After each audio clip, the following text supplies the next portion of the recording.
prie un peu Ok. avant de commencer. Seigneur notre Dieu, nous te rendons gloire, Papa, nous te disons merci pour ton esprit, pour ta grâce, pour l'œuvre de ton nom. Merci pour ton humilité. Merci pour l'œuvre de la croix dans nos vies. Merci Seigneur pour l'inspiration divine. Tu sais que sans toi, nous ne sommes rien. En ces temps de la fin, tu veux susciter des hommes avec un esprit d'Élie, Seigneur, avec le ministère de l'esprit, pour que l'esprit puisse prendre le contrôle. Parce que tu vois ton peuple dans les chaînes qui crie, et tu as besoin des serviteurs avec un cœur pur, un cœur sincère, Adonai mon Dieu, au nom de Jésus-Christ de Nazareth. Nous te prions. Aujourd'hui, nous te demandons de nous aider, de nous conduire, de nous donner la force au nom de Yeshua, notre bien-aimé époux. Amen.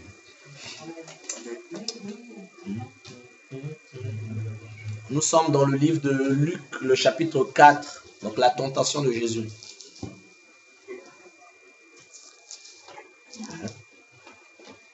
Ça, c'est à Côte d'Ivoire, ça? Non, c'est Dieu.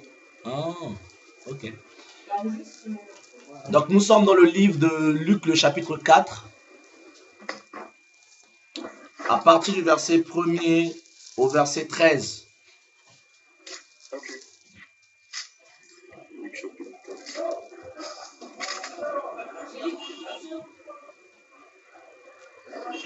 Il y a du bruit là. Oui, je vais. Ok. Jésus, rempli du Saint-Esprit, revient du Jourdain et il fut conduit par l'Esprit dans le désert, où il fut tenté par le diable pendant 40 jours. Il ne mangea rien durant ces jours-là. Et après qu'ils furent écoulés, il eut faim. Le diable lui dit, si tu es fils de Dieu, ordonne à cette pierre qu'elle devienne du pain. Jésus lui répondit, il est écrit, l'homme ne vivra pas de pain seulement.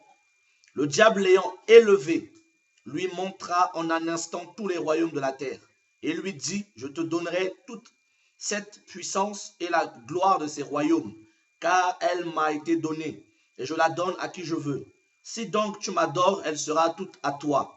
Jésus lui répondit, il est écrit, tu adoreras le Seigneur ton Dieu, et tu le serviras lui seul.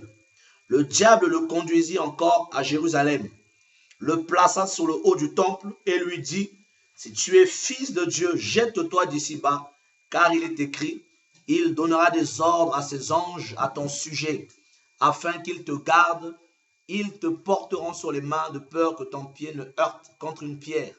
Jésus lui répondit, il est dit, tu ne tenteras point le Seigneur ton Dieu. Après l'avoir tenté de toutes ses manières, le diable s'éloigna de lui jusqu'à un moment favorable. Le diable va nous tenter jusqu'à la fin de notre vie. Il tente toujours au moment favorable. Mais qu'est-ce que c'est ce moment favorable en fait? C'est lorsqu'on a faim. C'est lorsqu'on est faible. C'est là où le diable vient. Et c'est lorsqu'on est souvent, on a une grande communion avec Dieu, le diable vient. N'oublions pas que quand Judas a été séduit par le diable, Satan est entré en Judas lorsque Jésus lui-même lui a donné du pain. Mais avant que Judas reçoive du pain, Satan n'était pas entré. Il avait juste mis les pensées dans son esprit. Le pain, ici, c'est l'image de la communion avec Dieu. Ils étaient le jour de la scène, ils partageaient ensemble. C'est lorsqu'on va commencer à avoir une communion avec Dieu que Satan vient toujours. Parce que quand on est petit, s'il nous fait tomber, il n'en tire aucune gloire. Les démons ne vont pas lui dire, oh, wow, t'es trop fort. Parce que s'il fait tomber un chrétien de 1 mois, on dit c'est encore un bébé. Et on va partager en fait par rapport à ce cœur de serviteur, les gens que Dieu envoie. Et vous allez vous rendre compte que avant, parce que ici le mot tenter, l'Esprit va envoyer Jésus pour être tenté dans le désert. Or, Dieu ne tente personne. Ici, le mot tenter dans le grec, c'est le même mot qui dit éprouver. L'Esprit envoie Jésus dans le désert afin d'être éprouvé. Pourquoi Jésus avait besoin d'être éprouvé? Pourquoi il fallait que Jésus soit éprouvé? Parce que Jésus sortait du Jourdain. Jésus rempli du Saint-Esprit après le Jourdain. Donc avant le Jourdain, il n'y a pas de remplissage du Saint-Esprit.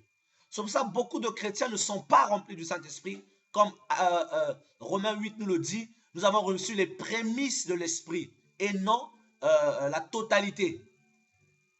Et la Bible nous dit souvent, les apôtres prièrent, ils furent tous remplis du Saint-Esprit. Donc s'ils étaient remplis ce jour-là, c'est qu'ils n'étaient pas déjà pleins. Parce qu'on ne remplit pas quelqu'un qui est plein. Sinon ça déborde.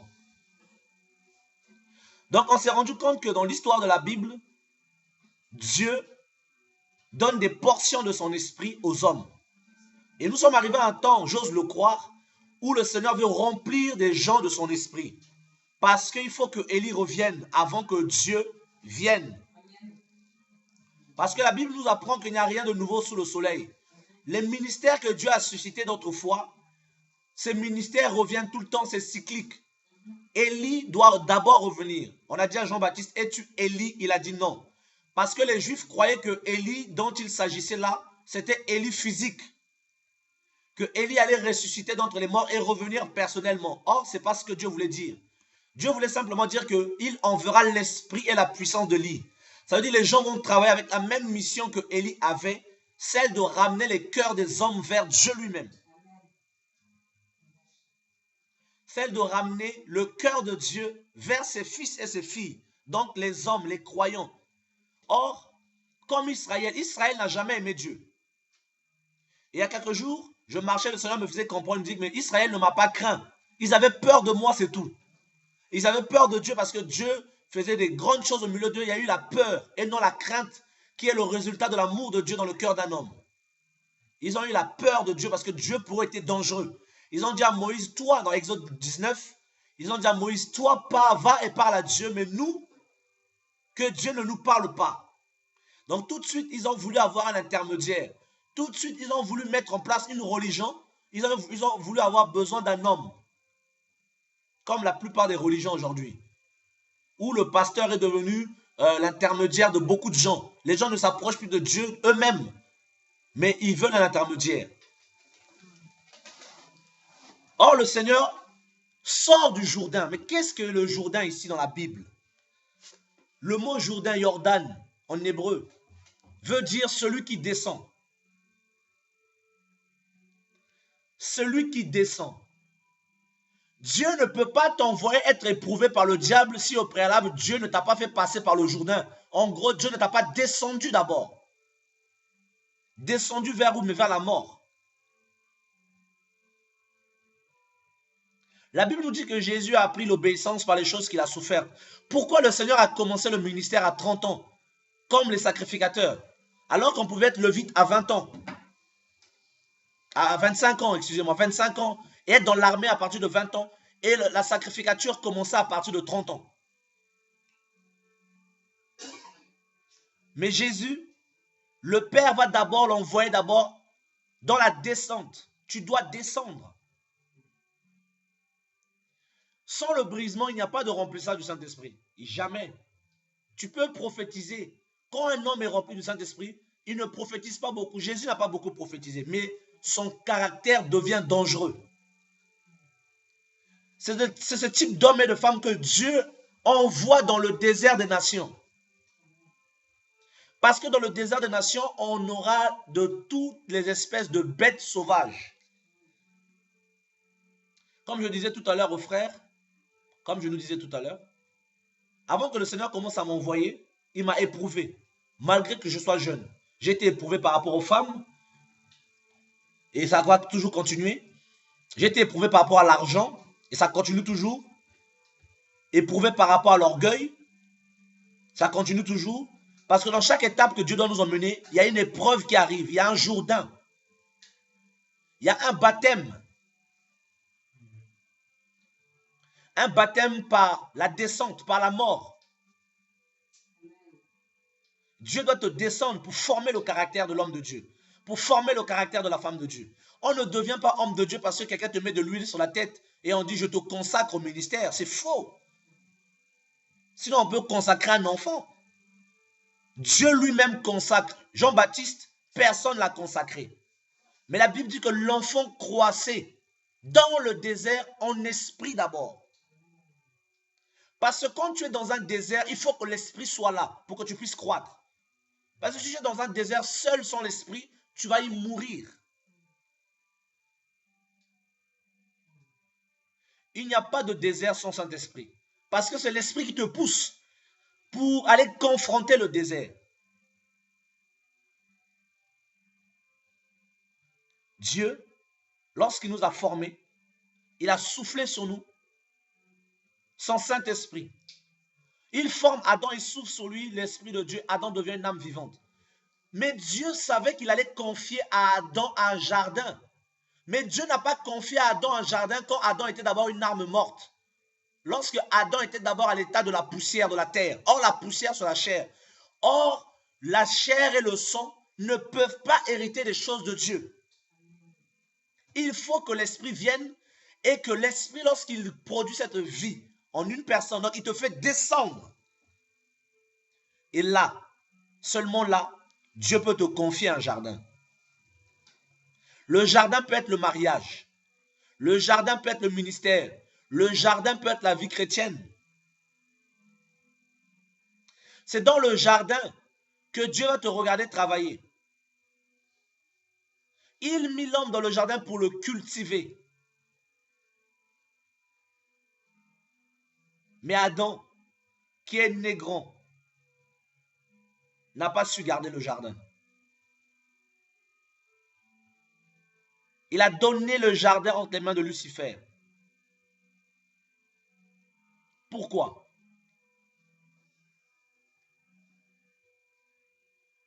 Pourquoi beaucoup de chrétiens tombent? Pourquoi beaucoup de serviteurs de Dieu tombent, des pasteurs, des prophétesses, de tout ce que vous voulez, des chrétiens? On tombe parce qu'on ne descend pas. On ne laisse pas Dieu nous descendre. On ne laisse pas Dieu nous humilier. Jésus arrive devant Jean-Baptiste, un plus petit que lui. Jean-Baptiste dit, écoute, moi je suis un gars de l'esprit, je sais que tu es supérieur à moi. Jésus dit, laisse faire ce qui est convenable.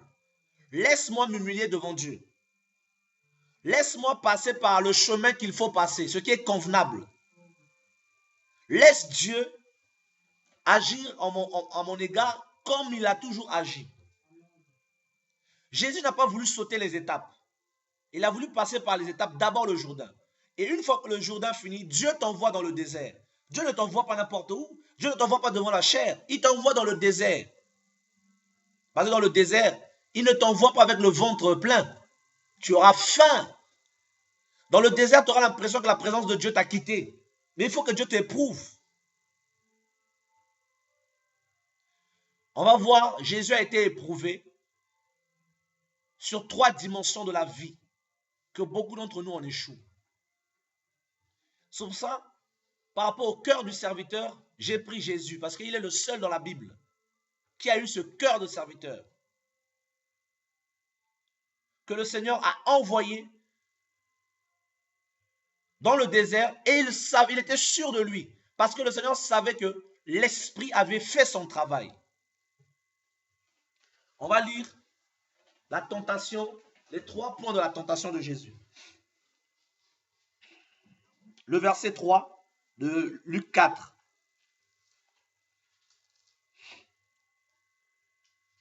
Le diable lui dit, si tu es le Fils de Dieu, ordonne à cette pierre qu'elle devienne du pain. Le diable va s'attaquer à l'identité de Jésus. Je sais que tu es le Fils de Dieu, je le sais moi Satan. Je sais que tu es un homme de Dieu, je sais que tu as l'onction, je sais, agis sans Dieu. Ordonne que ces pierres deviennent du pain. Or, frère, nous agissons par le Seigneur. Un homme de Dieu, c'est quelqu'un qui reçoit ses ordres directement de Dieu. Il n'ordonne pas les choses. Il est esclave de quelqu'un. Satan va vouloir pousser Jésus à la désobéissance par rapport à la parole. La Bible dit que les fils de Dieu sont conduits par l'Esprit de Dieu.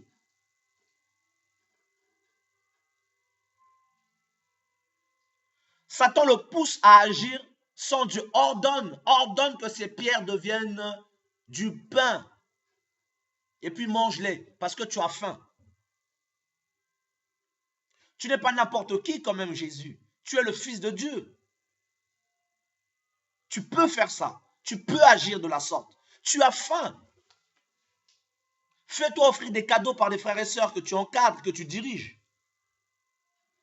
Fais-toi offrir des vêtements. Fais-toi offrir des bijoux. Fais-toi offrir des voitures.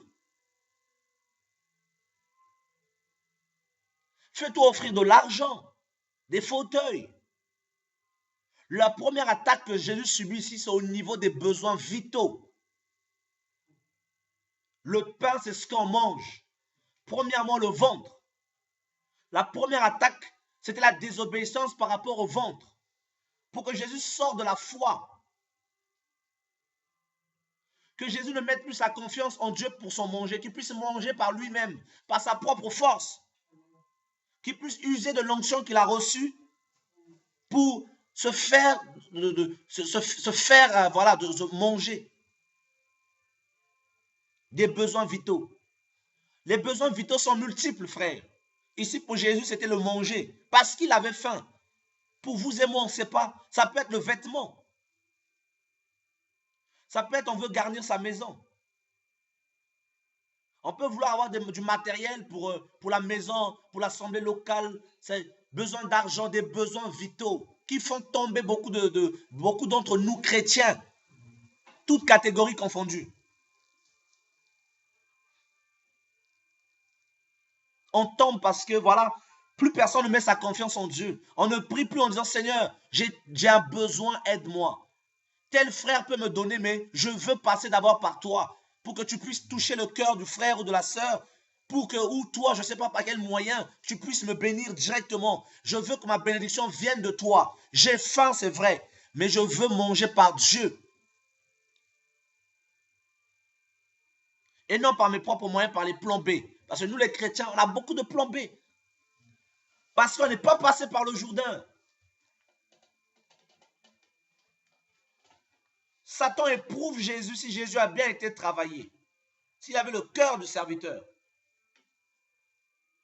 Oh, combien même des serviteurs de Dieu, que nous sommes tous par la grâce de Dieu, se sont payés des choses, ont des salaires par des chrétiens.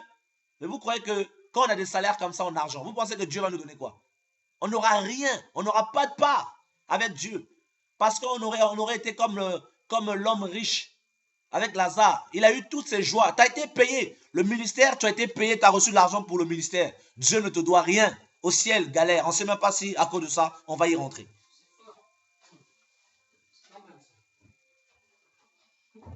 Vu que tu as été payé en argent, alors le ministère, c'est quelque chose de spirituel. Le spirituel a été payé par le physique. Que veux-tu que Dieu te donne encore?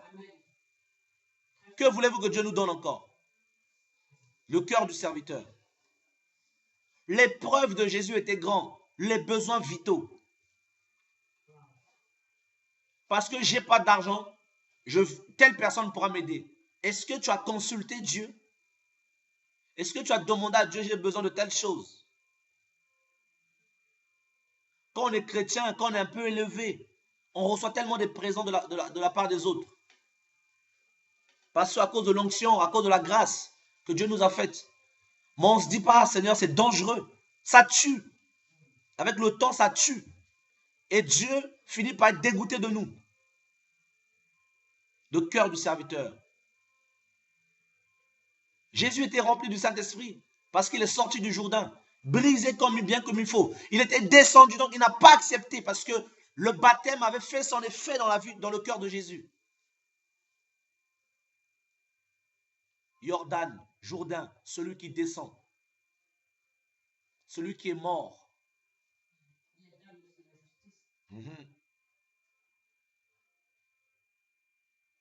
Dieu ne peut pas se servir d'un homme qui n'est pas mort par rapport aux choses du monde, par rapport aux choses de la terre, par rapport aux femmes, par rapport aux hommes, pour les femmes qui sont appelées par le Seigneur. Oh oui, Dieu nous éprouve pour nous qualifier. Nous allons, à la fin, on verra pourquoi Jésus est passé à toutes ces étapes de sa vie. Parce qu'avec Dieu, on va de gloire en gloire. Première attaque, désobéir à Dieu par les besoins vitaux. Seigneur, j'avais faim, je n'ai pas compris, j'ai pris. Pardonne-moi. J'étais dans le manque, j'étais dans le doute. Parce que toi, Dieu, tu es trop lent. Tu ne comprends pas? Tu es trop lent. Moi, quand j'ai besoin, je veux que tu puisses m'exaucer tout de suite.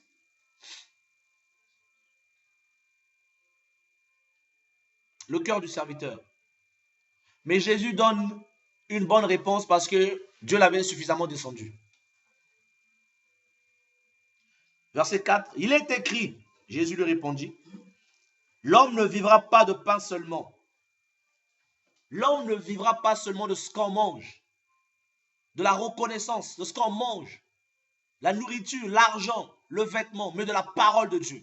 En gros, Jésus veut dire, il est plus important à un homme de laisser Dieu agir, d'obéir à la parole. Il vivra de toute parole qui sort de la bouche de Dieu. Donc c'est l'obéissance à la parole. Jésus n'a pas branché. Jésus n'a pas cédé.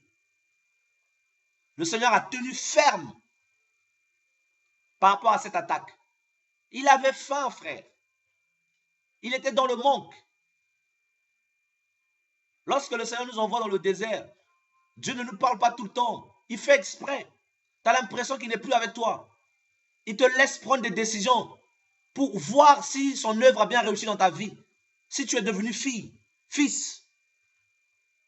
Parce qu'un fils, la différence entre un bébé et un fils, c'est que le fils connaît la volonté de son père. Il sait comment son père est. Donc il n'a plus besoin que son père puisse lui parler tout le temps. Parce qu'il sait que papa n'aime pas ça. Il aime que ça soit rangé ici. Ça soit rangé là. Donc il fait les choses selon le cœur du père. Il ne fait plus les choses comme un enfant.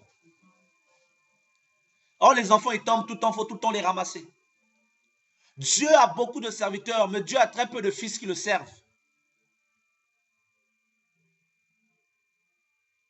Pour beaucoup, ce qui les intéresse, c'est le ministère. Moi, je veux être un homme de Dieu, un puissant homme de Dieu. Je veux devenir quelqu'un. Il faut que mon ministère soit connu. Et lorsqu'ils deviennent connus, ils tombent. Parce qu'ils ne sont pas descendus. La parole de Dieu, se nourrir de la parole de Dieu n'était pas leur priorité, comme Jésus. Oh, que Dieu puisse me donner, que sa parole soit ma nourriture. Deuxième tentation. Le verset 5. Le diable l'ayant élevé lui montra en un instant tous les royaumes de la terre et lui dit, je te donnerai toute cette puissance et la gloire de ces royaumes, car elle m'a été donnée et je la donne à qui je veux. Deuxième point de la tentation de Jésus avant qu'il démarre bien comme il faut, c'est la tentation par rapport aux motivations. Les motivations de ton cœur, de mon cœur, quelles sont mes motivations? Satan dit, regarde, je te donne tout ça. Prosterne-toi devant moi, adore, fédère, entre dans ma fédération, signe avec moi. C'est comme ça que Satan procède dans le monde. Tu veux devenir quelqu'un, surtout en Afrique, même en Europe, signe la franc-maçonnerie. Et tu recevras toute cette gloire. Mais si ton cœur n'est pas pur, si tes intentions ne sont pas pures, que tu le veuilles pas, tu tombes. Parce qu'un homme, ce qui anime un homme, c'est l'esprit. Mais les décisions de l'homme viennent de son âme, de son cœur. Car c'est de l'abondance du cœur que la bouche parle. Et je vais même ajouter, c'est de l'abondance du cœur que l'homme agit. Comme Jésus a pu le dire. Un homme bon tire des bonnes choses, du bon trésor qu'il y a dans son cœur. Un homme mauvais parle avec méchanceté du mauvais trésor qu'il y a dans son âme.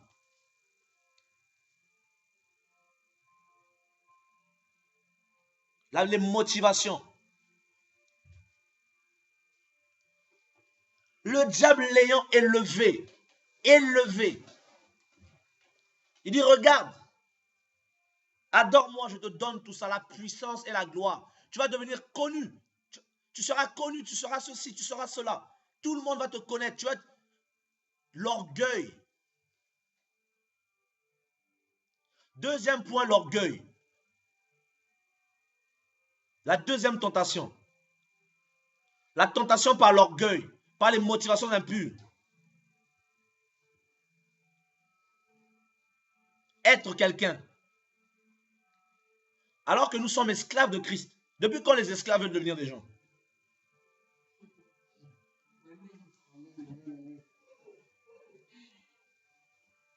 Depuis quand un esclave veut devenir ministre, un roi? On a vu ça dans quel pays? Un esclave reste un esclave. Un esclave ne devient jamais quelqu'un d'important. C'est un esclave. Nous sommes esclaves de Christ. Nous ne devons pas devenir des hommes importants. Combien même notre maître peut nous élever, on doit s'effacer. Satan, la séduction par l'élévation. La séduction par l'élévation. Quand on devient connu, on devient élevé, on a du succès. Oh, Satan vient. Il dit, regarde, je te donne tout ça. Jésus a été tenté de beaucoup de manières. Il était rempli du Saint-Esprit. Mais il était tenté. La tentation du serviteur, l'épreuve du serviteur. Il y a différentes épreuves dans différentes étapes de notre vie.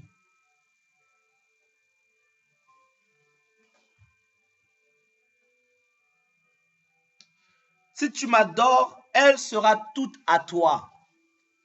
Si tu te compromets, mais Satan n'est pas Dieu.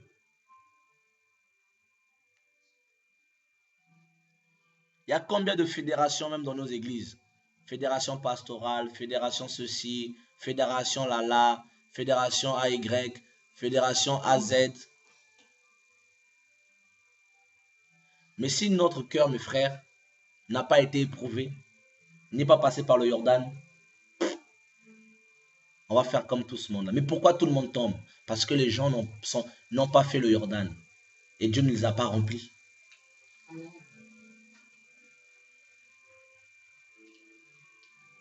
Si la formation par rapport au Jourdain n'est pas le baptême, par les épreuves, par le feu, n'est pas accompli, tu ne peux pas être rempli par le Saint-Esprit. Parce qu'il y aura un mélange. Tu es rempli d'autres choses.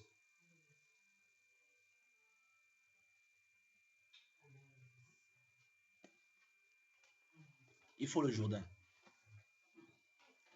Il faut que Dieu nous plonge dans les eaux du Jourdain, là où ça fait mal, pour descendre, pour apprendre la justice. Jésus lui répondit dans le verset 8, Jésus lui répondit, il est écrit, tu adoreras le Seigneur ton Dieu et tu le serviras lui seul. Jésus, en gros, il veut dire à Satan, écoute, je suis quelqu'un, je suis soumis à la parole de Dieu. Ce n'est pas l'élévation qui m'intéresse, mais c'est la gloire de l'Éternel qui m'intéresse.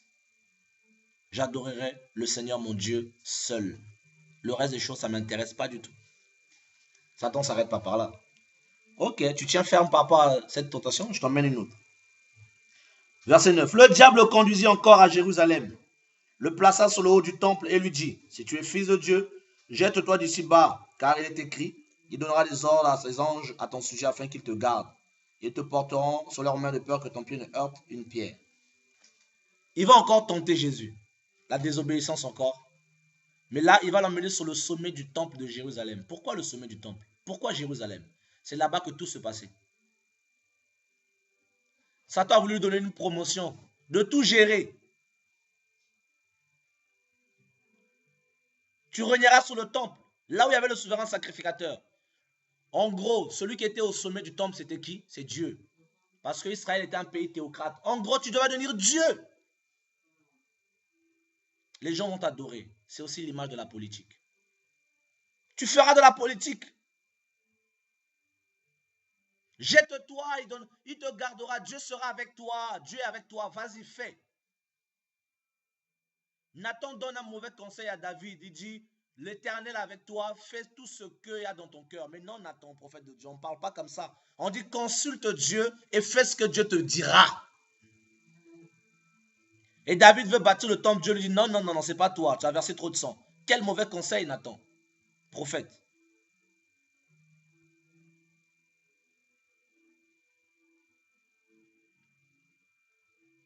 La Bible est claire. Tente Dieu. Tu seras au sommet, à Jérusalem en plus, la ville du grand roi. Satan le conduisit, tu vas gérer tout ça.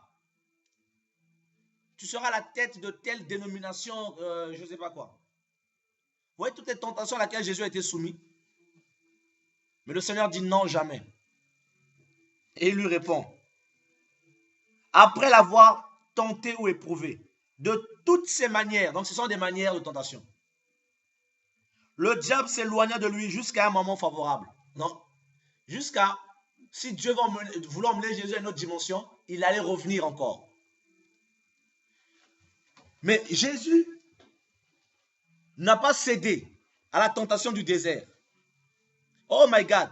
Jésus a tenu ferme parce que Dieu c'était un homme sûr. Le Seigneur savait que le travail du brisement était parfait dans la vie de Jésus. Jésus n'a pas fui. Il a dit, est-ce que cette coupe ne la boirais-je pas? N'est-ce pas pour ça que je suis venu? Vous savez quelle était la récompense à l'obéissance de Jésus par rapport à l'épreuve? Dieu se servit de Satan pour qualifier Jésus. Tout homme, toute femme qui est dans le Seigneur a l'épreuve du désert. L'épreuve du désert, c'est pour la qualification. Il était rempli du Saint-Esprit, mais il n'était pas revêtu du Saint-Esprit.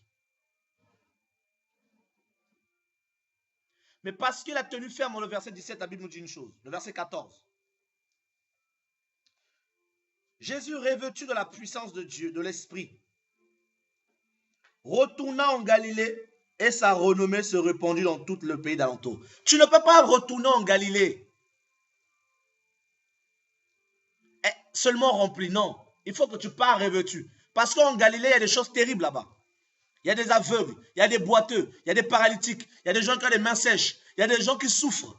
Il y a des filles d'Abraham qui sont courbées depuis 18 ans. Mais comment vas-tu les délivrer si tu n'as pas réussi le désert? Parce qu'ils vont devenir tes pierres là, ces pierres qui sont ces hommes là, ils vont devenir tes pains. Ou bien, tu vas régner sur eux. Tu vas devenir la gloire, tu vas gérer leur vie. Ou bien tu vas les diriger en tant que dans la politique. Donc avant que Dieu t'envoie vers eux, il faut qu'ils soient sûrs d'abord que tu es suffisamment travaillé, bien travaillé dans ton cœur pour tenir. Mais Jésus va repartir revêtu et sa renommée va devenir grande. Dieu ne peut pas élever un homme à cette dimension s'il ne t'a pas éprouvé. Si tu n'es pas passé par le Jordan, après le Jourdain, tu es rempli, vient le désert. Donc beaucoup d'entre nous ont à peine quelques brisements, on veut déjà aller prêcher ici et là. Jésus n'est pas allé prêcher dans le désert. Il a prêché personne.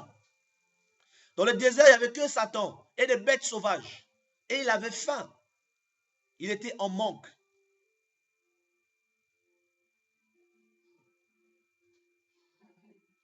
Il n'y avait aucun chrétien avec lui dans le désert pour l'aider, pour le soutenir. Ah non, Jésus, je veux prier pour toi pour que Dieu te fortifie. Il n'y en avait pas. Il était seul. Seul. Mais Dieu avait un travail. Dieu visait une foule. Dieu visait les nations. Mais quelle épreuve. Éprouvé par le Seigneur Dieu d'Israël parce que le Seigneur voulait l'envoyer en mission. Nous, on veut aller comme ça, sauter les étapes. On dit le Jourdain, non, j'ai pas le temps. On dit le désert, j'ai pas le temps. On va être revêtu tout de suite. Comprenons, vous et moi, une pensée qui me vient à l'esprit, qui me dit, tu comprends pourquoi beaucoup de pasteurs tombent, parce qu'ils ne sont pas revêtus.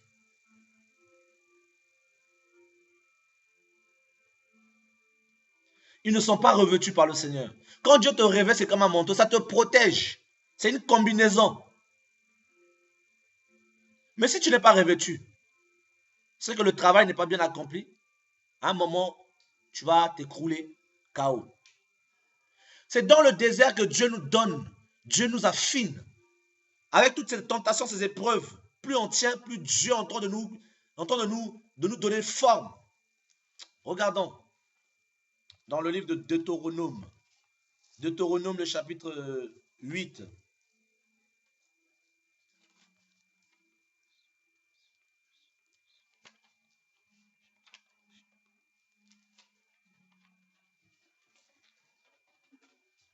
On va lire à partir du verset 1er.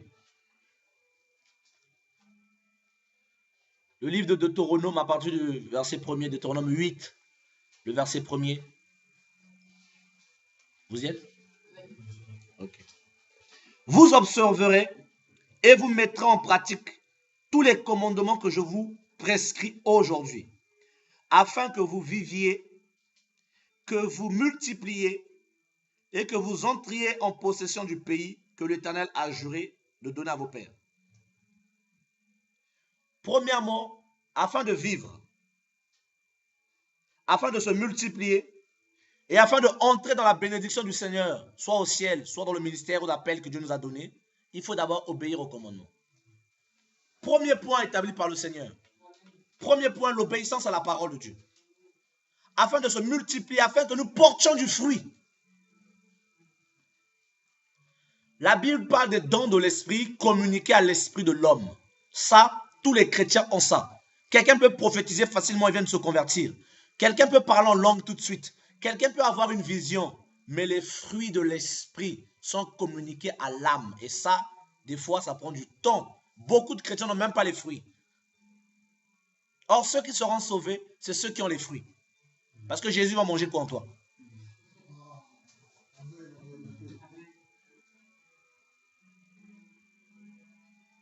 Les dons de l'esprit, c'est des dons immérités. Cadeau, mais les fruits de l'esprit, il faut que tu passes par le Jordan. Il faut que tu passes par le Jourdain. La maîtrise de soi, la paix, la joie, la douceur, la bénignité. Tout ça, il faut que Dieu te travaille pour que tu les possèdes. Parce que le cœur de l'homme est comme une terre, comme un terrain. Donc Dieu sème ces choses en toi. Mais avant qu'il sème, il faut qu'il laboure cette terre pour qu'elle soit fructive, productive. Afin que les nations viennent manger les fruits de la guérison, les fruits de la restauration, les fruits de l'enseignement, les fruits de la prédication. La Bible parle dans l'Apocalypse 22 d'un arbre qui servait à la guérison des nations. Mes amis, cet arbre n'est pas sur terre, mais les nations, c'est sur terre. Alors, c'est quoi cet arbre? Si les nations ne les voient pas, comment peux-tu les manger? Oh my God. Ces feuilles qui sont sur cet arbre, c'est toi. Et l'arbre, c'est Jésus. Jésus est l'arbre de vie. Et nous sommes ces feuilles parce que la Bible dit que nous avons été greffés à l'olivier franc, parce que nous sommes l'olivier sauvage. Jésus est le cep. La vigne. Nous sommes ces branches qui ont été greffées à la vigne. Donc les nations boivent le raisin, le jus du raisin à la vie. Nous sommes les feuilles. Les nations souffrent. Mais si Dieu nous envoie vers les nations et nous aussi on est là, les nations, donnez-nous votre argent. Mais le cœur du serviteur, l'épreuve. Il faut observer et mettre en pratique la parole de Dieu, les ordonnances du Seigneur.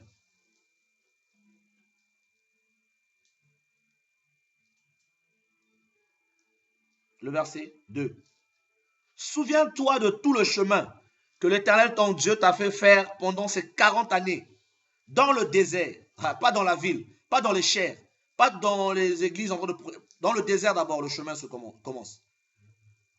Afin de t'humilier, de t'éprouver. Donc c'est dans le désert que Dieu humilie un homme et Dieu l'éprouve. Comme l'or. Dans le feu. Mais oui, Satan vient, il t'attaque. Quand tu as faim, mais pourquoi tu ne fais pas ça? Tu souffres. Pourquoi tu vois pas, tu souffres pour rien? Regarde, fais ça. Lâche Jésus, laisse toutes ces choses. C'est quand on est dans la pression et dans l'oppression qu'on reconnaît un vrai serviteur. Il tient ferme. Jean-Baptiste, en prison, il perd la vision. Il dit, Jésus, c'est réellement toi ou quelqu'un d'autre on doit attendre? Jésus lui dit, allez lui dire. Et à la fin, il ajoute, malheur pour qui je serai un scandale. Oh, Jean-Baptiste, Dieu l'a fait décapiter, Dieu l'a préservé. De peur qu'ils disent que Jésus n'est pas le Messie peut-être. Pourtant, c'est lui dont il est écrit qu'il doit préparer le chemin de Jésus. Quelqu'un qui doit préparer le chemin de quelqu'un doute que c'est le quelqu'un qui doit venir. Parce qu'il était en prison. Il n'était plus libre. Le Seigneur a disqualifié Élie. Pourquoi? Parce que Élie, lorsque Jézabel va le menacer, il est sous la pression, le vrai Élie sort. My God. Élie le prophète, il taille. La Bible dit que Élie s'enfuit pour sauver sa vie. Or, Jésus dit que celui qui veut sauver sa vie, la perdra. Élie, qui est un grand prophète, a oublié que l'Éternel, le Dieu qui servait, était capable de le ressusciter ou était capable de le protéger. Il s'enfuit pour sauver sa vie. Et il s'enfuit où? Dans le désert. Il y a des déserts, si Dieu ne t'a pas envoyé, il n'y va pas. Parce que tu vas finir par t'asseoir. Et tu vas finir par dormir comme Élie devant un chenet. Et il faut que l'ange de l'Éternel vienne te réveiller pour te dire, mange et bois car le chemin est trop long. 1 Roi 19. Un grand prophète comme Élie, la Bible dit qu'il abandonna son serviteur. Premièrement, Dieu avait confié une âme pour la formation. À cause de Jézabel, cette âme n'a pu être formée. Élie entre dans un désert que Dieu ne l'envoie pas. Il s'assoit d'abord. C'est comme ça que ça commence. Tu t'assois, tu ne pries plus. Et puis tu dors la mort spirituelle. Et tu dors à côté d'un chenet, à côté de Christ. Christ est toujours là, mais toi, tu es endormi. Il faut que, heureusement, Dieu est bon, il envoie l'ange pour le réveiller. L'ange lui dit, mange et bois. Le chemin est long. Il mange, il boit, il dort encore. L'ange le réveille encore, il dit, mange et bois. Parce que pour aller jusqu'à Horeb, là où il y a Dieu, pour aller jusqu'à la montagne de l'Éternel, pour arriver jusqu'au ciel, il faut que tu sois en communion avec Dieu. Il faut que tu bois sa parole et que tu manges son corps. La communion. S'il n'y a pas la communion, on ne tient pas. Frère, moi-même qui vous parle, ma prière c'est que Dieu me garde jusqu'au bout. Parce que le chemin est long, trop, trop long. Dieu l'a dit à Élie, le chemin est trop long pour toi. Élie, avec l'onction qu'il avait, le chemin était trop long pour lui et nous autres là.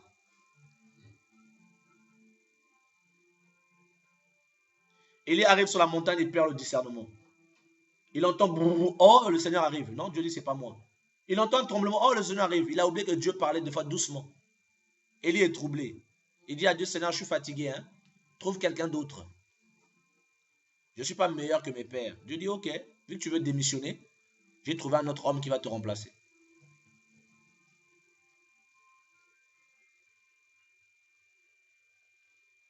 Afin de t'éprouver.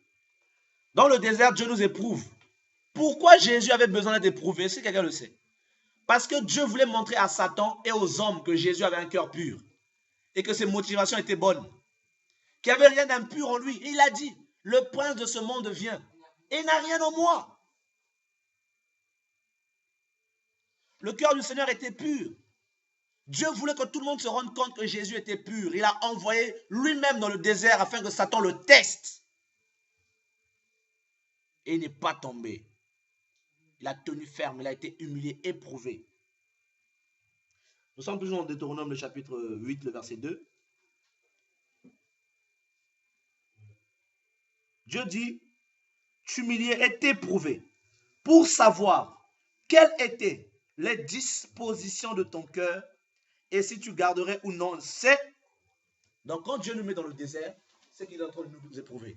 Soit pour être qualifié, soit pour être disqualifié. Dieu n'est pas gentil, il ne connaît pas ça. Dieu aime la sûreté. Parce qu'il y a des gens à sauver, il ne va pas envoyer un rigolo qui va arriver là-bas, qui va commencer à faire n'importe quoi.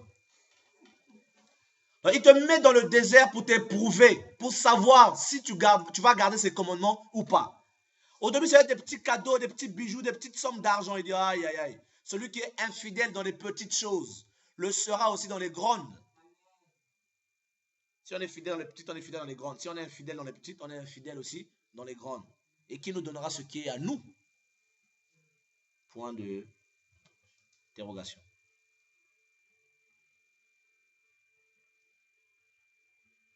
Jésus allait dans le désert afin d'être éprouvé, afin qu'on sache quelles sont les motivations de son cœur, si c'est quelqu'un qui allait garder les commandements. Et vu que Dieu a vu que Jésus était sûr, un homme sûr, sur qui il pouvait compter, il a libéré une puissante onction sur sa vie. Parce qu'il savait que cette onction n'allait pas périr, n'allait pas disparaître n'importe comment. On continue. Le verset 3. Il t'a humilié, il t'a fait souffrir de la faim.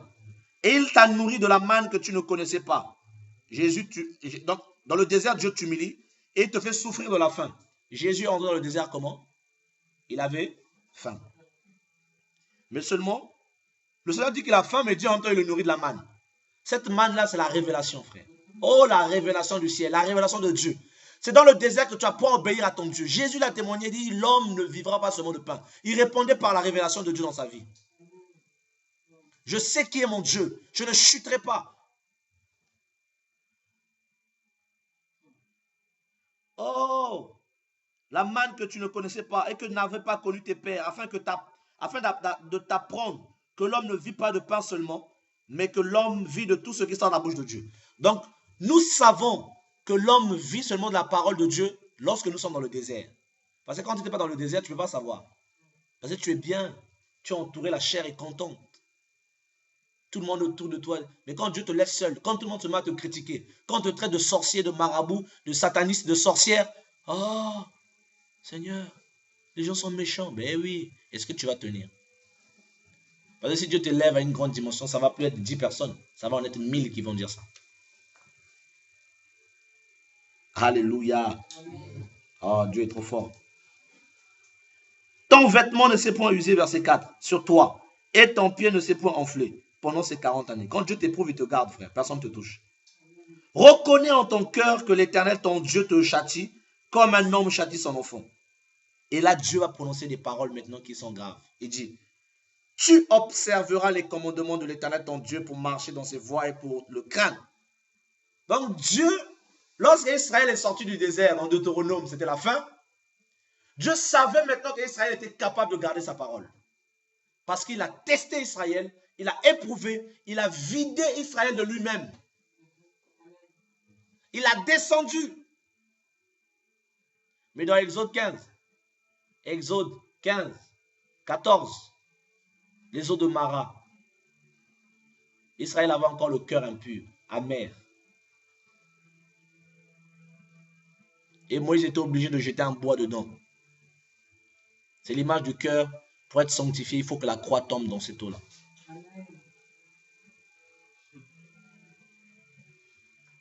Le verset 7. Car l'Éternel, ton Dieu, va te faire entrer dans un bon pays de cours d'eau. Là, c'est Israël parvient à entrer dans l'appel que Dieu lui avait donné. Après le désert. Jésus est revêtu de la puissance de Dieu, repart en Galilée pour accomplir sa mission après le désert.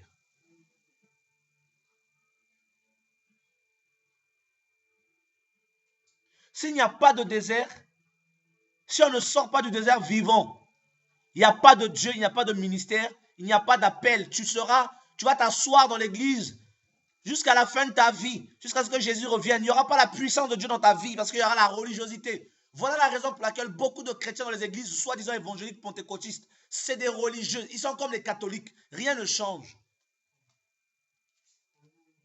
Ils tombent par terre, ils se relèvent. Mais c'est des religieux toujours hypocrites, toujours méchants, fornicateurs, adultères, jaloux, colériques. C'est la même chose parce que le désert n'est pas effectif.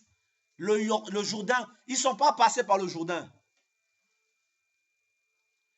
Et ce qui séparait l'Égypte et Israël, vous savez, qu'est-ce qui sépare l'Égypte et Israël? C'est le Jourdain. Donc si tu ne fais pas attention, le Jourdain, là, quand Dieu te plonge dans l'eau, tu commences à te... Si tu ne veilles pas, tu peux te retrouver en Égypte.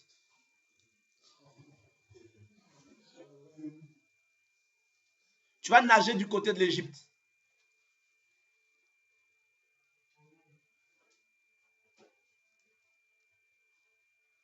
Oh, Dieu est trop fort. Je vais prendre un verset là. Ah, tu vois. André, je suis tombé dedans direct. Bah, direct. Osée 2.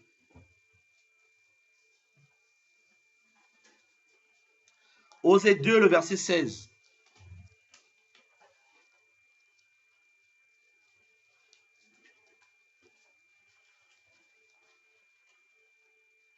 Vous y êtes? Osée 2, le verset 16.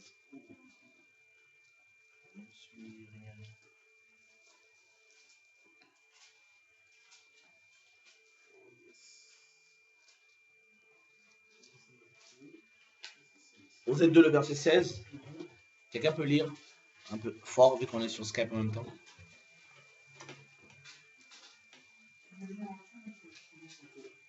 C'est pourquoi voici, quand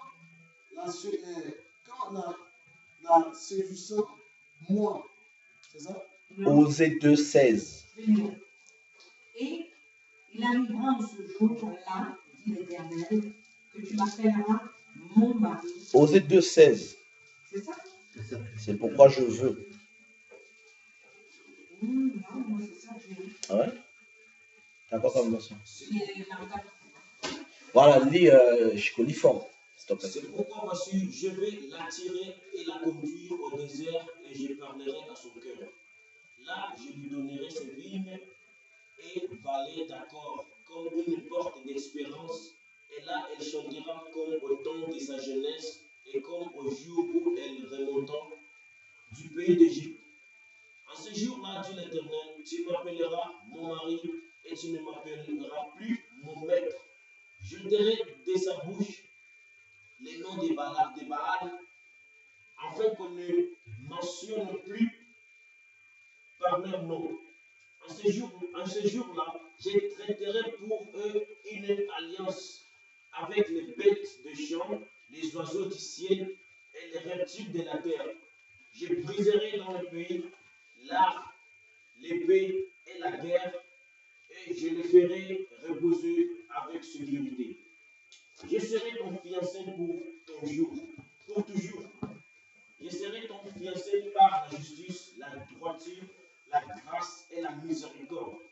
Je serai ton fiancé par la fidélité et tu reconnaîtras l'Éternel.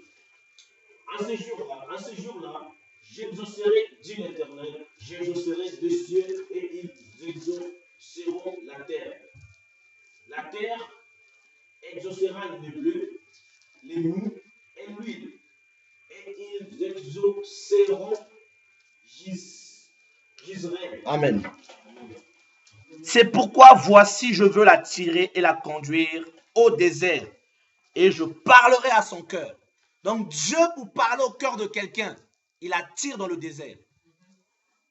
Parce que devant tout le monde, tu ne vas pas l'écouter. Il faut qu'il t'emmène là où ça fait mal. Tu es dans la faim, dans la disette, dans le manque. C'est là que Dieu va t'éduquer. Va éduquer ton cœur. C'est là qu'il va planter dans ton âme sa parole. C'est dans le désert que Dieu qualifie les hommes qu'il appelle. Ce n'est pas devant les chairs.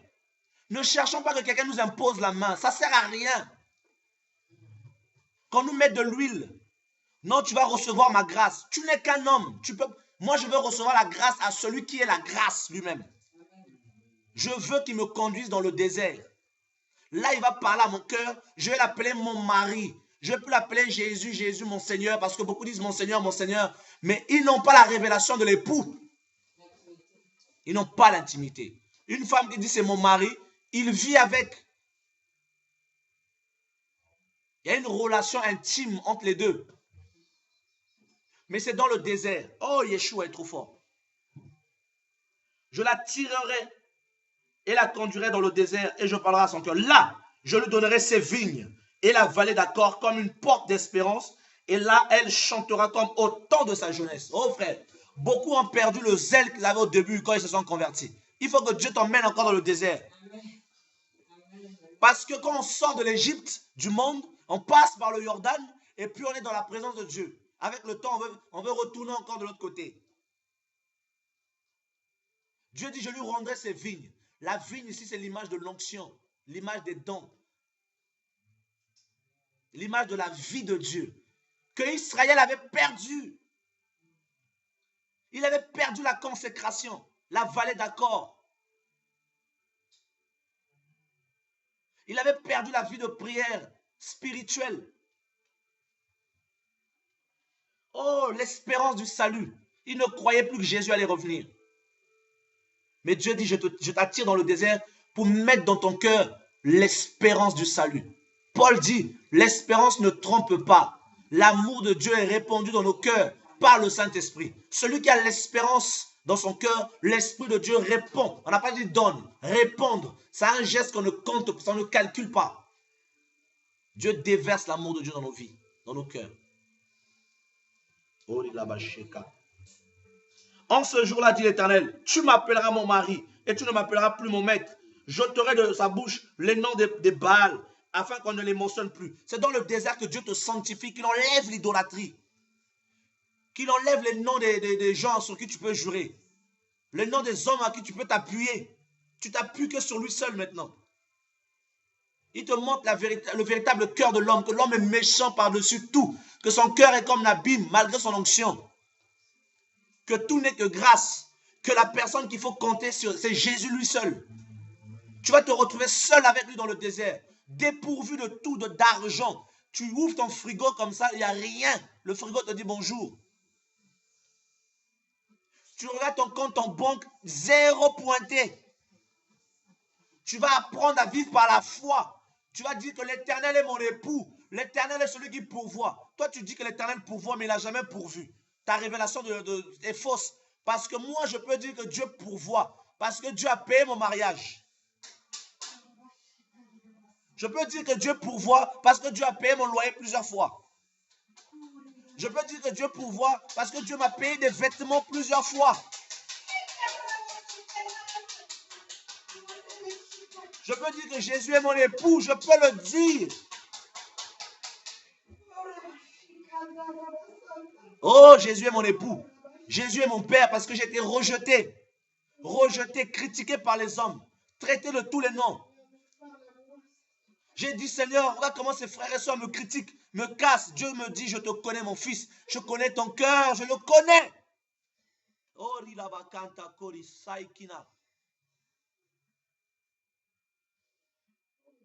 La révélation de Dieu, on ne dit pas que oh, Dieu est bon. Non, tu dois expérimenter la bonté du Seigneur. Dieu s'expérimente. Dieu se vit. Dieu est une personne. Dieu, quand il veut te parler, il te met à part. La sanctification veut dire être mise à part. Il t'emmène dans le désert, vous n'êtes que vous deux. Tu es à part avec lui. Et là, Dieu te parle. Et là, Dieu te corrige. Et là, Dieu te sanctifie. Il enlève les balles. Il enlève l'amour des vêtements. Il enlève l'amour d'être vu. Il enlève l'amour de la reconnaissance des hommes. Il enlève l'amour de transformer les gens en pierre, en pain. Il enlève les mauvaises intentions, les ambitions impures que tu avais. Il faut que je devienne un prophète. Je suis un prophète. Je suis un homme de Dieu. Il casse tout ça. Et tu deviens comme Pierre. Tu deviens comme Paul. Des hommes de rien. Des hommes de rien. Et là, tu deviens grand selon le Seigneur. Et lorsque tu seras grand, un autre te scindra. Scindra veut dire un autre va te bloquer. Et il va t'emmener là où tu n'as même pas envie d'y aller. Dieu va te faire faire des choses que tu détestes. Des choses que ton cœur n'aime pas. Oui, là, c'est Dieu qui va te guider. Vivre des situations de la vie que tu ne supporterais même pas en temps normal. Il va te sortir de la complaisance de la chair.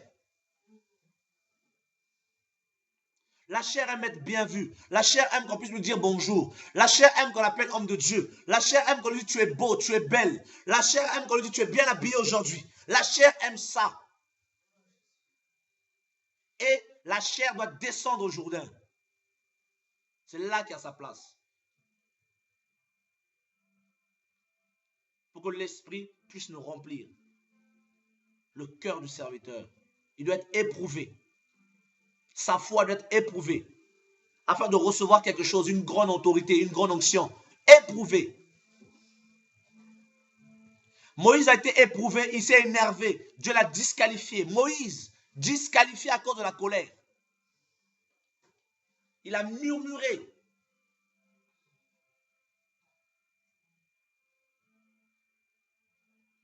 Barnabas, au lieu de suivre la vision, il dit non, Paul, séparons-nous. On n'entend plus parler de lui.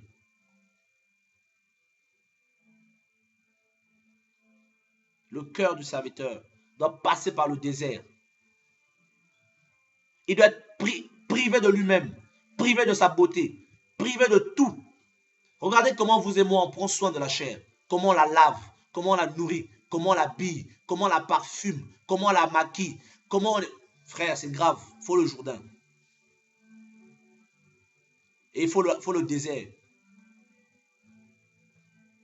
Et Dieu va dire quelque chose de fort dans ce verset, dans ce chapitre. Regardez, je vais le lire. Merci Saint-Esprit. Le verset 20. En ce jour-là, je traiterai pour eux une alliance avec les bêtes des champs, les oiseaux du ciel et les reptiles de la terre. Je briserai dans le pays l'arc. Dieu ne peut pas te soumettre les démons si tu n'es pas passé par le désert. Dans le désert, tu es confronté à ces reptiles. Jésus allait confronter les reptiles, les démons dans le désert. Quand un esprit est chassé, il va où? Il va dans le désert. Dans le désert où les lieux arides, tu es confronté à la... Tu as attaqué tout ton mari de nuit, femme de nuit, esprit de sorcellerie. Plus tu attaques, plus tu tiens ferme, tu ne cèdes pas. Et plus l'autorité dans l'esprit grandit.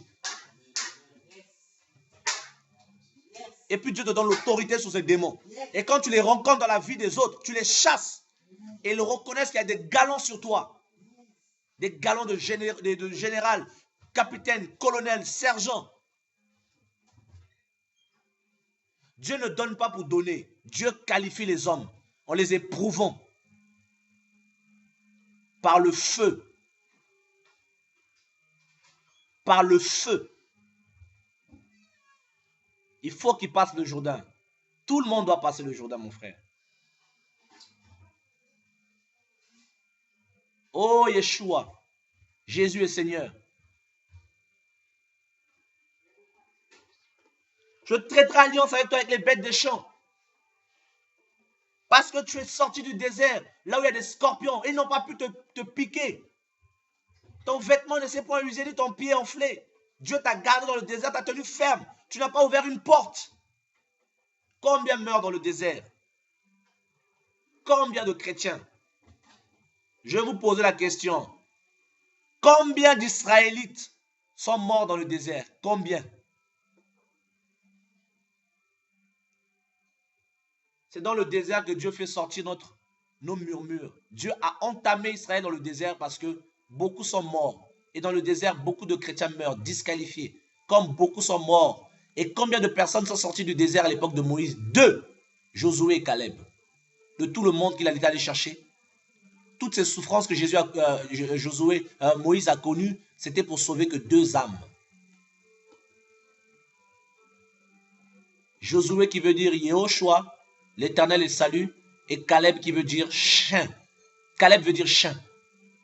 Des chiens ont été sauvés, frère. Des chiens comme nous, des gens de rien du tout.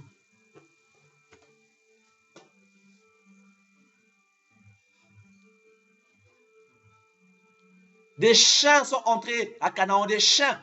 Mais toutes les personnes qui croyaient des gens sont tous morts.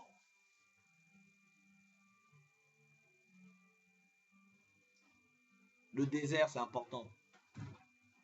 Il nous faut le désert. Madeleine, tu te rends compte? Caleb veut dire chien. Et Caleb est entré à Canaan. Les chiens seulement sont entrés à Canaan.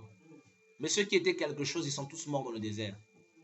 Beaucoup meurent. Et ceux qui s'humilient devant Dieu, ceux-là, Dieu dit à Josué, Dieu dit à Gédéon, ceux qui lapperont comme les chiens, tu les gardes. Mais le reste,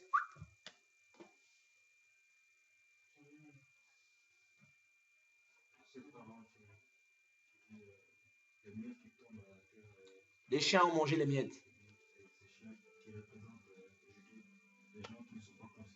Bien sûr. Je peux parler plus fort vu qu'on est en même temps sur conférence. Il y a des gens qui ne devaient même pas rentrer. Nous qui n'avons pas prévu de rentrer dans la terre promise, c'est nous aujourd'hui que Jésus a fait rentrer. Et comme il a dit Jésus a fait rentrer à la terre promise. Les chiens. Je ne sais pas si on comprend. Josué, son prénom à la base c'est Oshéa, c'est Osée, qui veut dire salut. Mais Moïse va changer son prénom en Yehoshua, l'Éternel est salut. Comme si Moïse savait dans l'esprit que Jésus seul pouvait faire entrer le peuple dans réellement Canaan. Des chiens.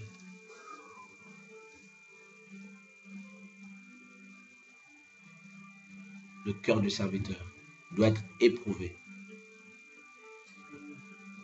Le cœur des fils et des filles doivent être éprouvés dans le Jourdain, dans le désert, afin de entrer dans la bénédiction que l'Éternel a prévue. Dieu, il ne te donne pas les choses gratuitement. Rien n'est gratuit. Tu payes le prix. C'est ce qu'on appelle payer le prix. Si vous avez des questions, vous pouvez les poser. En Côte d'Ivoire, mes frères, si vous avez des questions aussi par rapport au partage, vous pouvez poser aussi vos questions. Si vous avez des questions sur quelque chose que vous n'avez pas compris en même temps, ou rajouter quelque chose, vous êtes libre.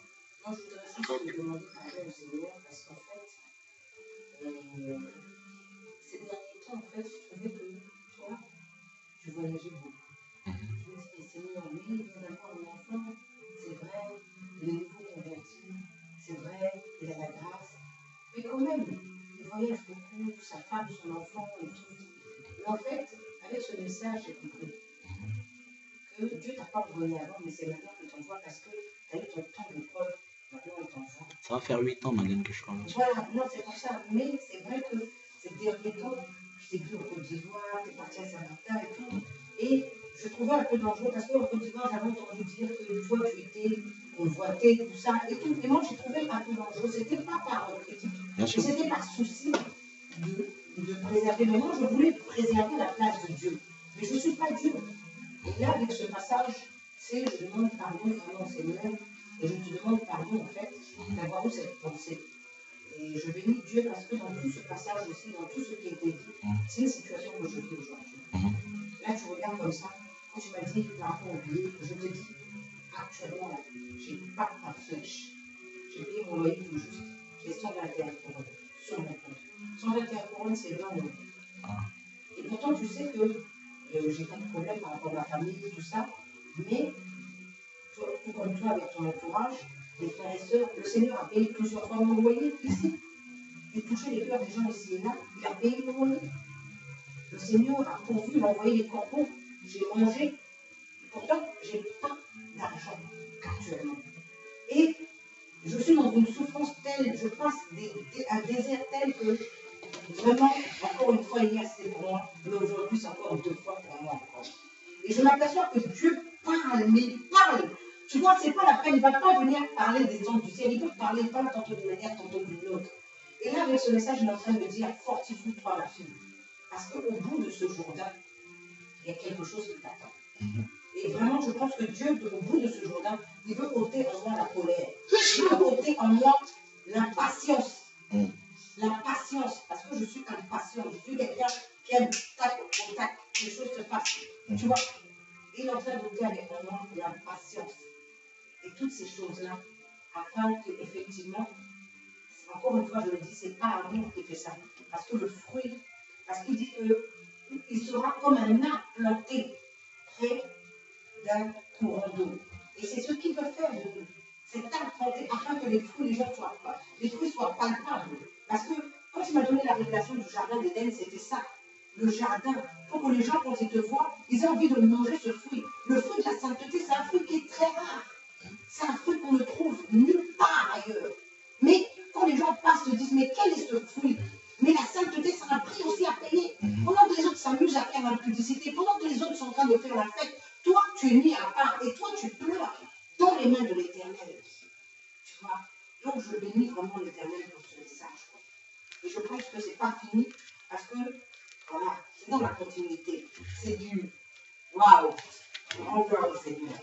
Et je le bénis pour tout ce qu'il a fait pour moi et tout ce qu'il va faire maintenant. Peut-on savoir si on est dans ce temps du désert? Peut-on savoir? Bien sûr. Une fois que tu vois dans la vie chrétienne, tu perds le confort que tu as, le bien-être. C'est bon. Et comme j'aime dire souvent, on est des bédouins spirituels. Les bédouins, ils vivent dans le désert. Tu vois, Dieu nous fait tout le temps entrer dans des déserts. Voilà. Et voilà. Ma question, c'est par exemple, tu pries, et tu sens que il n'y a pas la présence de Dieu, en fait. Mais tu sais que c'est pas parce que tu as péché, ou c'est pas parce que tu vis dans le péché. Tu te gardes et tu pries, tu continues, et tu as l'impression que Dieu ne répond pas. Tu sais, moi, personnellement, par rapport à la question, je te réponds par une expérience. La plupart du temps, quand je prie, je ne sens pas la présence de Dieu. Même des fois, quand je prêche, les gens peuvent la sentir, mais moi, je ne la sens pas. Mais je sais que Dieu est là par la foi. Pourquoi? Parce que Dieu peut-être veut te développer le côté de la foi. Parce que Paul dit, nous ne sommes pas de ceux qui marchent par la vue, mais par la foi. Des fois, on peut avoir des frissons que Dieu là, non. Dieu dit là où 2 ou 3 sont rassemblés au moment, je suis au milieu d'eux. En fait, c'est d'abord la foi par rapport à la parole.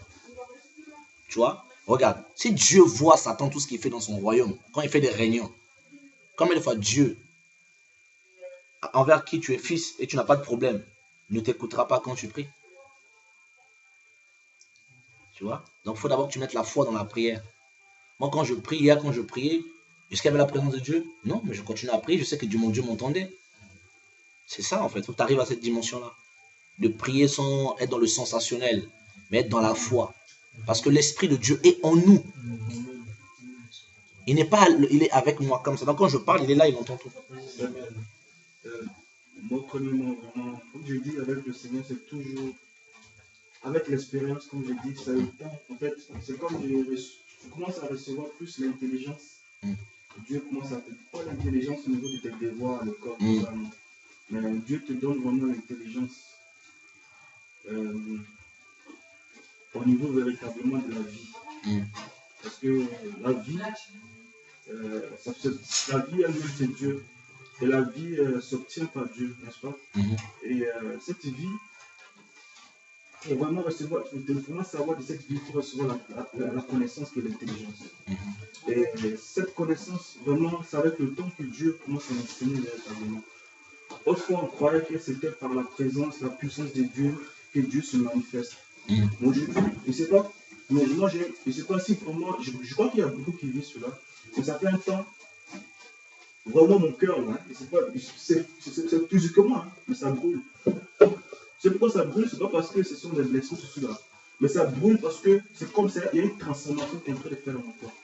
Je ne sais pas s'il y a des gens aussi qui ont vécu cela, mais c'est comme ça brûle dans mon cœur quand je sais qu'il y a des choses qui sont contraires à celui de l'esprit. Il y a des choses, en fait, et mon cœur commence à brûler.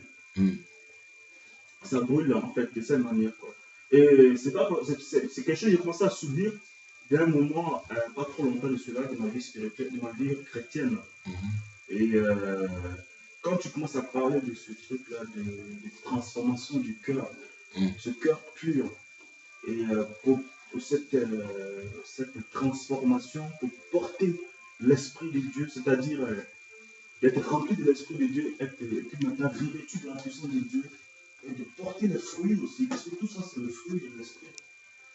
Parce que pour que ça apporte ces choses, il faut que ces choses soient travaillées. Et vraiment, je commence à recevoir vraiment la connaissance, l'intelligence de vraiment cette vie chrétienne. Que ce n'est pas que des paroles, mais ça devient une vie pour toi.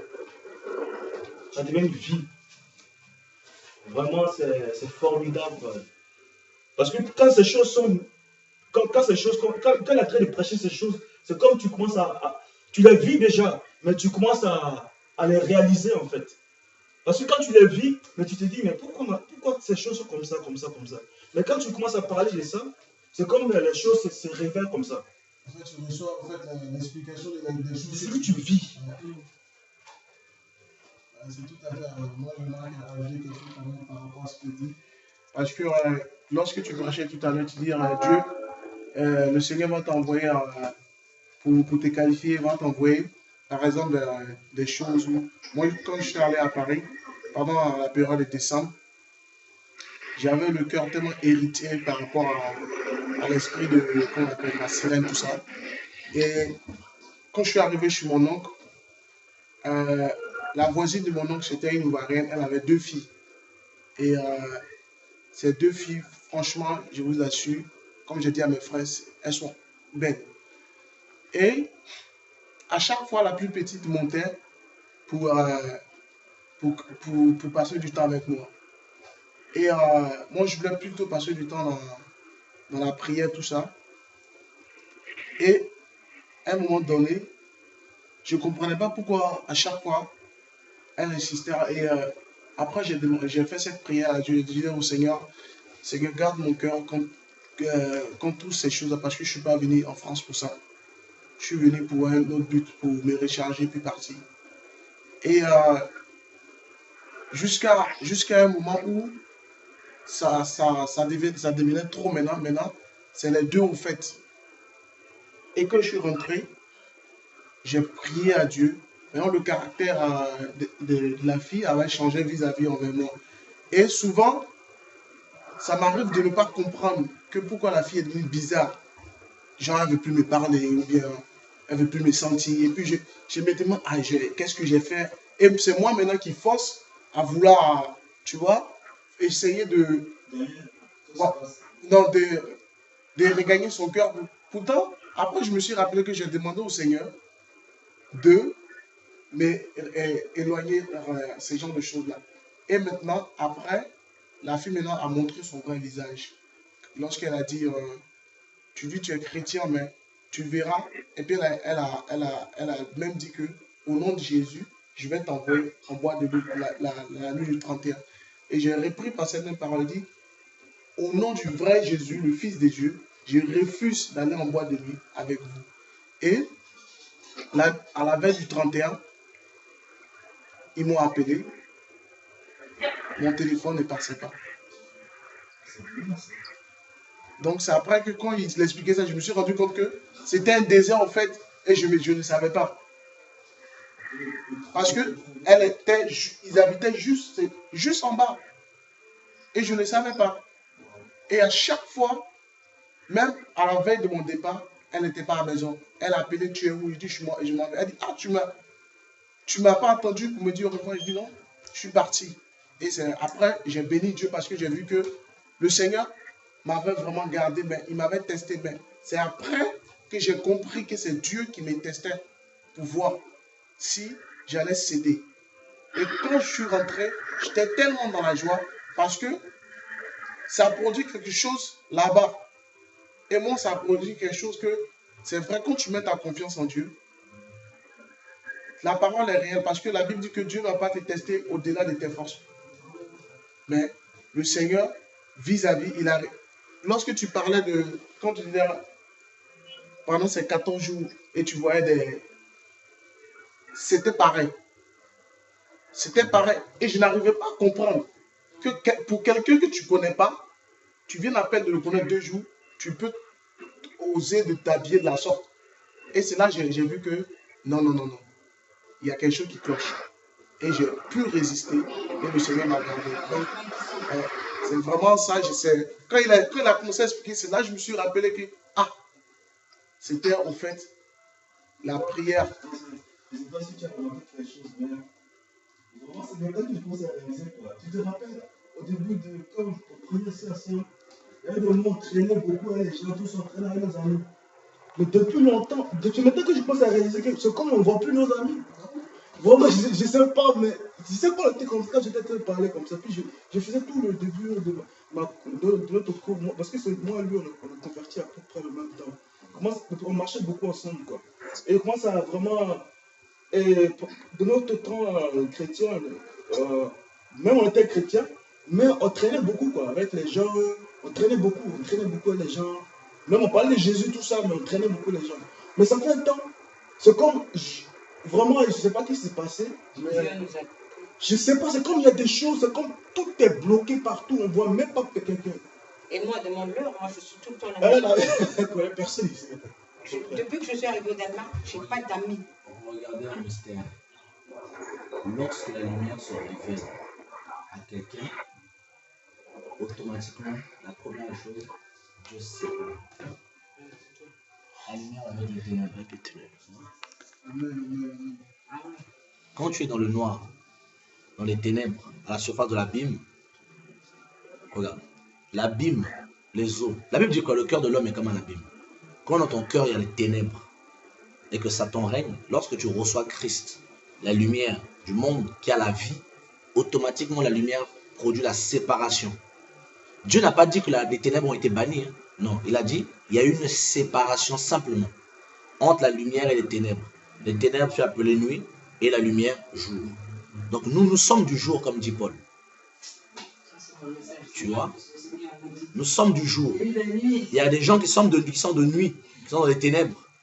Tu vois, parce que vu qu'ils ne voient pas, le jour du Seigneur va les surprendre. Mais nous, vu que nous sommes continuellement dans la lumière, ça ne va pas nous surprendre parce que c'est notre nature. Donc tant que Jésus revient, je peux ressentir dans mon âme qu'il revient. Parce que on est dans la même nature. Voilà. Donc je sens qu'il revient. C'est comme quelqu'un qui allume la lumière dans les yeux. Il sent que, tu vois, le phare de loin s'approche. C'est comme ça que les chrétiens, mais ceux qui sont dans les ténèbres épaisses, ils ne sentent pas la lumière, les surprennent. Voilà. Pourquoi la lumière les surprend, il est en boîte de nuit. C'est comme nous, quand on est dans les ténèbres nous ont surpris quelque part. Tu dormais ou tu t'es retrouvé quelque part. Fou, Jésus est là. Tu as été ravi, séparé du monde des ténèbres. C'est pour ça que tu dis que Dieu t'a séparé. Moi, j'avais une bande. On nous appelait les 140 blocs. On traînait aux 140 rue Marcadet. Voilà, on mettait des gros trucs. Mais tu me vois maintenant, j'ai maigri. Hein. À l'époque, je faisais de la musculation. J'avais ça là. C'était énorme comme ça. Des fois, je pouvais marcher torse nu dans la rue avec mes baggies. Après, dès que j'ai eu 20 ans, j'ai enlevé les baggies, je commençais à m'habiller fashion, je me suis percé l'oreille. On se bagarrait, mais je te dis, on avait des démons. Je me rappelle une fois, on s'est bagarré, on était 8, on s'est bagarré contre 60 personnes. Ça, c'était la mode. 60 personnes. Tu sais, tu te bats, tu frappes quelqu'un, mais tu as l'impression que que tu frappes pas la personne. Donc, il faut que la personne se casse en deux pour que tu sois content. Et quand Dieu m'a touché, mes amis m'ont dit, oh, arrête ça. Il va revenir dans 6 mois. Ça va lui passer. Frère, ça fait des années, je suis jamais revenu. Il y a une séparation. Je ne veux même pas traîner avec eux. Il y en a un qui était un de mes meilleurs potes dans le monde. Quand je le vois, il m'irrite. Je ne le supporte pas. Parce que c'est un païen, il a l'esprit du monde. Et lui-même, quand je suis à côté de lui, il me dispute. Je sais pourquoi il me dispute. Il ne me supporte pas. C'est la séparation. Dieu nous travaille, frère. Dieu va faire, moi je le crois. Peut-être beaucoup attendent des miracles extraordinaires. Il y en aura, oui, effectivement. Mais il y aura l'épouse. Les enfants de Dieu dans le monde vont être réveillés. Et ceux qui auront des problèmes, le maître va les guérir, va les restaurer. C'est ça. Par rapport à ce que tu disais, tu ressens souvent que les gens, ça, c'est vrai, je me témoigne toujours, parce que je dis souvent au frère Chico que quand je marche souvent, j'ai l'impression qu'il y a quelque chose qui veut m'enlever, qui veut me débaucher de la terre. L'année dernière, je partais chez ma maman, je marchais tout seul dans la rue, et du coup, c'est comme si j'avais ressenti quelque chose qui venait me faire, et j'ai eu peur. Et j'ai dit, ah, et mon oncle m'a dit, qu'est-ce que tu as fait derrière? Et c'est vrai, ça m'arrive tout le temps. Et souvent, quand je suis vraiment en galère spirituellement, c'est là que le Seigneur il m'envoie les soins sur l'enlèvement. Et là, je prends conscience. Gervais? Gervais? Oui, je suis là. Ok, vous n'avez pas de questions, des choses à rajouter, peut-être par rapport à l'enseignant? Oui, Sentez-vous libre de rajouter ou de poser des questions? oui, il n'y a pas de problème. Ok. Pas de problème. En fait, moi, je bénis le Seigneur.